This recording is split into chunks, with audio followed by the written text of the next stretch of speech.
Bom dia para você, bom dia para sua família. A gente está começando Palavra do Cardeal. É o nosso encontro semanal, dominical, com Dom Odilo Scherer, arcebispo de São Paulo. Bom dia, Dom Odilo. Bom dia, Padre Juarez. Bom domingo. Bom domingo para o senhor, Dom Odilo. Obrigado. E a vocês também que nos acompanham nesse programa todos os domingos. Bem-vindos e espero que seja de bom proveito para todos. Dom Odilo, a gente começa sempre nesse encontro, nossa conversa, falando sobre o Evangelho. O senhor tem sempre nos trazido pistas para reflexão, para que a gente possa passar o domingo também olhando para esses passos de Jesus. Hoje o Evangelho é de Marcos, capítulo 6, versículos 7 a 13, né? Jesus começa a enviar, né? Começou a enviar os discípulos, né? Os apóstolos, né? Sim, o texto do Evangelho de São Marcos é um primeiro envio missionário. Parece até que é um estágio missionário, né? Uma primeira experiência missionária que Jesus faz aos apóstolos e depois no final do Evangelho, então aparece o envio para valer, né? Onde Jesus envia a anunciar o Evangelho a toda criatura e para todos os povos e assim por diante. Mas nesse primeiro envio missionário, Jesus dá a eles recomendações, algumas saltam assim aos olhos. Quando Jesus recomenda não levarem nada para o caminho, a não ser um cajado, nem pão, nem sacola, nem dinheiro na cintura. Não levasse nem duas túnicas, nem duas sandálias. Nada, né? Isso é interessante, não significa apenas o despojamento, a pobreza, não, para destacar o valor da palavra de Deus. A única coisa que eles devem levar é a riqueza do Evangelho, o testemunho pelo reino de Deus. Para, claramente, também não dar a impressão de atrair as pessoas pela força do seu dinheiro, pela força das suas vaidades, assim por diante, por interesses diferentes. Os missionários devem ir com a força da palavra de Deus, é a força do envio. Interessante que dias atrás, refletindo com um grupo, com os seminaristas de São Paulo, sobre a missão, o envio e missão, aí tivemos várias experiência, né, de padres enviados em missão e assim por diante. E o que também chamou a atenção foi isso, olha, levar o mínimo para a missão. Um até falou, olha, levei um monte de coisa, mas depois vi lá que era tudo à toa. Não precisa levar tanta coisa. Vai lá com o seu envio, com a força do Evangelho, a força do testemunho. Isto basta. O resto já tem muita coisa lá onde você vai, de resto você vai conviver e receber das pessoas onde você vai como missionário. Então é isso mesmo. Isso nos deveria chamar a atenção, quando hoje talvez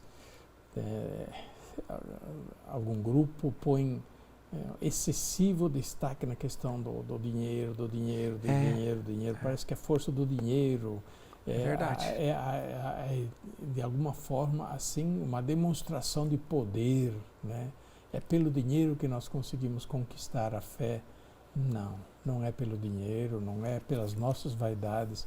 E o missionário deve ser realmente aquele que vai com a força da palavra de Deus, a força da missão, confiado inteiramente na graça de Deus. Isso é bom, porque até para nós, porque a gente pensa, o que a gente precisa para evangelizar? A gente às vezes acha que a gente precisa de muita coisa. Eu preciso de equipamentos, eu preciso de internet, eu preciso disso, eu preciso daquilo.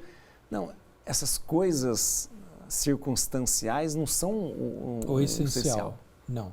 E elas depois, quando precisa delas, se o missionário é autêntico, o povo ajuda. Isso. Né? As coisas vêm, a providência de Deus ajuda a arrumar isso sem maiores problemas. Né? Mas na nossa nova evangelização, a gente deveria pensar um pouco demais. A gente às vezes põe demais destaque, precisamos de estruturas de evangelização, precisamos de material de evangelização, precisamos disso e daquilo. Às vezes se tem tudo isso e não tem feito. E não tem efeito, porque nós achamos que a força da evangelização está no nosso aparato de evangelização.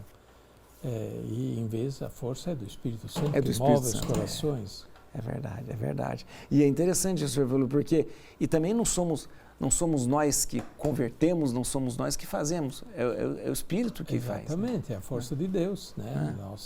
O missionário é instrumento da graça de Deus, da força do Espírito Santo, que move os corações, que toca os corações, que os atrai através dele a Jesus Cristo. E aí sim a missão alcança o seu objetivo, quando as pessoas são atraídas para o seu encontro com Jesus Cristo. E talvez até quando o missionário aparece menos, para Jesus aparecer mais, né? É aquela palavra de São João Batista, importa que ele cresça e que eu diminua. Eu já posso diminuir, é importante que ele cresça. Que ele cresça.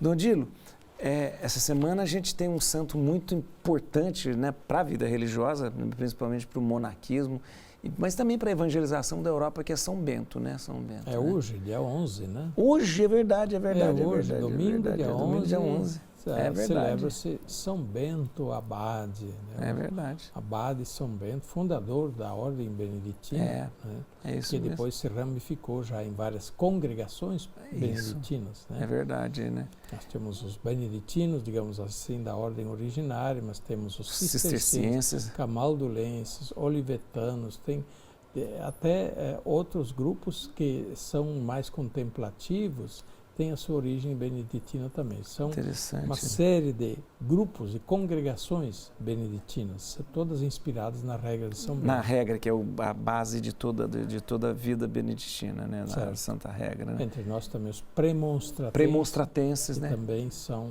beneditinos. É verdade. O São Bento é um grande. São Bento do século IV, V, né? E ele realmente digamos, o pai do monaquismo na Igreja Ocidental. Na Igreja Oriental, o pai é Santo Antão. Antão, ou então Antônio, o egípcio. O Santo Antão era egípcio. E na Igreja Bizantina é São Basílio. São Basílio Magno, que é o pai do monaquismo da Igreja na Ásia Menor, no mundo bizantino, né? São Bento teve uma grande influência e continua a ter uma grande influência na vida da Igreja, presença na vida da Igreja e, claro, presença no mundo da cultura, onde São Bento soube fazer muito bem uma síntese entre viver a fé e viver a cidade. É verdade. Como membro da comunidade urbana e procurando colocar também na vida da cidade, na vida da comunidade urbana ou da comunidade do campo, a força do Evangelho, né? As diretrizes do Evangelho como base da vida. Muito interessante. Lembrando também, de semana assim, nós temos Nossa Senhora do Carmo também, que a gente lembra, né? E lembramos também de Santo Inácio de Azevedo, no próximo sábado, né? Verdade, né? Aliás, esse mês está cheio de santo, né? Santos de muita expressão, né? É verdade. Na semana que terminou, nós também lembramos de Santa Paulina. Santa Paulina, do Coração de Jesus agonizante. No início do mês lembramos a beata Assunta Marchetti. E dia 15 é São Boaventura, grande São Boaventura, teólogo, filósofo, companheiro nos tempos de São Francisco. São Francisco, né? Um grande franciscano que chegou a ser cardeal, né? Olha, São Francisco que queria que todos vivessem a simplicidade, a humildade, assim por de repente um dos seus originários se torna já cardeal, né? Cardeal que teve uma grande importância porque era um grande teólogo e uma grande presença na igreja naquela época, São Boaventura junto com São Tomás de Aquino. Ao lado de São Tomás, na mesma época. Olha que interessante, né? Olha, esses luminares da igreja, realmente, grandes referências na teologia, na filosofia e na vida eclesial, né? Na vida eclesial. E Santo Inácio de Azevedo, Nossa Senhora do Carmo, não vamos esquecer, né? Dia 16, e Santo Inácio de Azevedo e companheiros mártires. Que é importante para o Brasil, né? Para o Brasil são importantes. Eles são beatos, bem-aventurados, ainda não foram canonizados, mas Santo Inácio de Azevedo, um dos jesuítas da primeira hora também, ainda no século XVI, ele veio ao Brasil né, e viu a enormidade da missão. Aí ele voltou para Espanha e Portugal para chamar mais companheiros. E recrutou quase 40, acho que 38, 39. Sim. E enquanto vinham ao Brasil, eles foram atacados por piratas né? Perto das costas da África, Ilhas Canárias, né? E ali então eles foram, os piratas eram calvinistas, daqueles Sim. calvinistas assim anticatólicos mesmo, era no tempo depois da reforma, né? E mataram por causa da fé. Por causa da fé. Da fé. Né? Mataram todos ali mesmo no barco e jogaram no mar. Nossa, então, só Inácio de Azevedo e seus 38 companheiros mártires.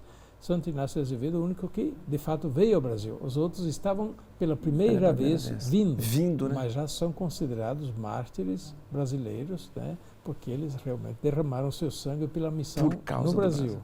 Muito interessante.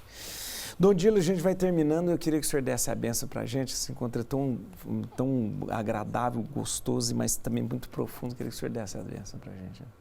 Pois não, desejamos a todos os beneditinos, hoje, uma boa festa de São Bento, Abade, que Deus abençoe, também o Mosteiro de São Bento, aqui em São Paulo, e os vários mosteiros beneditinos pelo Brasil, para que eles possam realmente continuar em nosso tempo o testemunho do carisma beneditino, tão bonito e tão necessário para o nosso tempo também. E a todos vocês um feliz domingo, uma boa semana. A bênção de Deus Todo-Poderoso, Pai, Filho e Espírito Santo, desça sobre vós e permaneça para sempre. Amém. Amém.